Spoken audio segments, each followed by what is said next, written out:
Isang mapagpalang araw po sa inyong lahat. Ngayon po ay July 8, 2026, Miyerkules ng ikalabing-apat na linggo sa karaniwang panahon. Ang ating pong unang pagbasa at pagninilay sa araw nito ay hinango mula sa aklat ni Propeta Oseas, chapter 10, verses 1 to 3, verses 7 to 8, and verse 12. Ang Israel ay tulad ng punong ubas na mayabong at titik ng bunga. Habang dumarami ang kanyang bunga, dumarami naman ang itinatayo niyang dambana. Habang umuunlad ang kanyang lupain, ay lalo nilang pinapapala ang mga haliging sinasamba nila. Marumi ang kanilang puso, ngayoy dapat nilang pagdusahan ang kanilang kasamaan. Wawasakin ng Panginoon ang kanilang mga dambana at sisirain ang mga haliging sinasamba nila.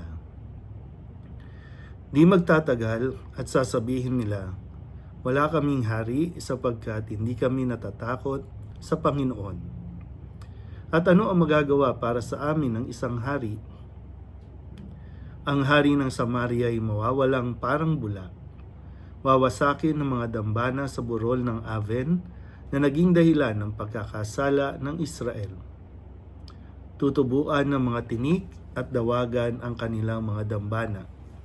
Sasabihin nila sa kabundukan, takpan ninyo kami, at sa kaburulan, tabunan ninyo kami. Maghasik kayo ng katuwiran at mag-aani kayo ng pagpapala, bunga ng katapatan ninyo sa akin.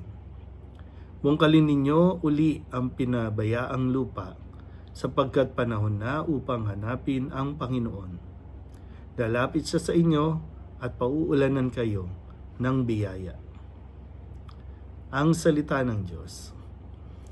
Muli po, isang mapagpalang araw sa inyo pong lahat at sa pagpapatuloy ng ating pagbabasa ng mga propesiya o pahayag ni Propeta Oseas na ito ang saloobin ng Panginoon para sa bayang Israel na talagang ang Panginoon sa aklat ni Propeta Oseas ay isang Panginoon na umiibig sa kanyang bayan, isang umiibig na Diyos nanunuyo sa kanyang bayan, pinili ang Israel.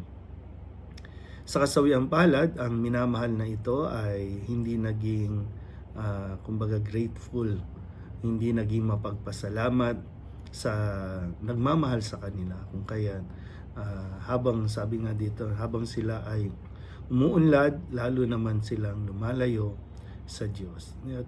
Ito naman talaga yung kahinaan ng tao. Na habang umaasenso, talagang napapalayo sa Diyos. Noong dating, maalala nyo, no? May mga pagkakataon sa buhay natin noon na walang-wala tayo, pero mas malapit tayo sa Diyos.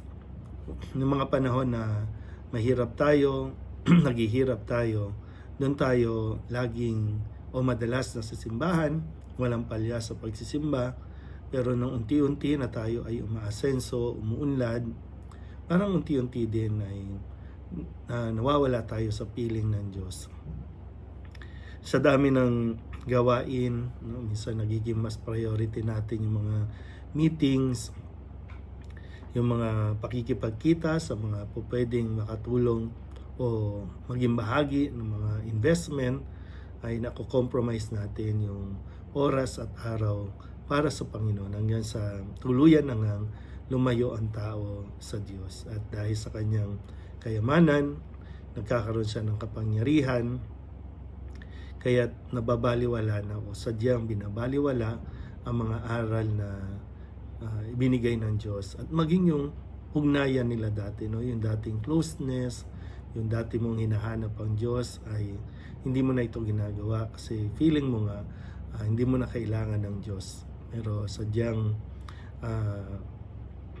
may pagkilos, no? Sadyang kumikilos ang Diyos at yung mga bagay na nagiging dahilan ng ating paglayo sa Kanya, ito naman ay unti-unting inaalis at nawawala sa atin dahil hindi naman talaga natin control ang lahat ng bagay sa mundong ito. Pagpapatunay lamang na tanging ang Diyos Ang Diyos ang nabigay, ang Diyos din ang babawi nito. Pero inaalis ito ng Diyos sa atin, ang sa ganun ay mas makita natin na ang higit nating kailangan sa buhay natin ay Diyos. At napakalaking kawalan, nawa makita natin yung bahaging yan, napakalaking kawalan kapag wala tayo sa piling ng Diyos. Muli po, isang mapagpalang araw sa inyo po lahat.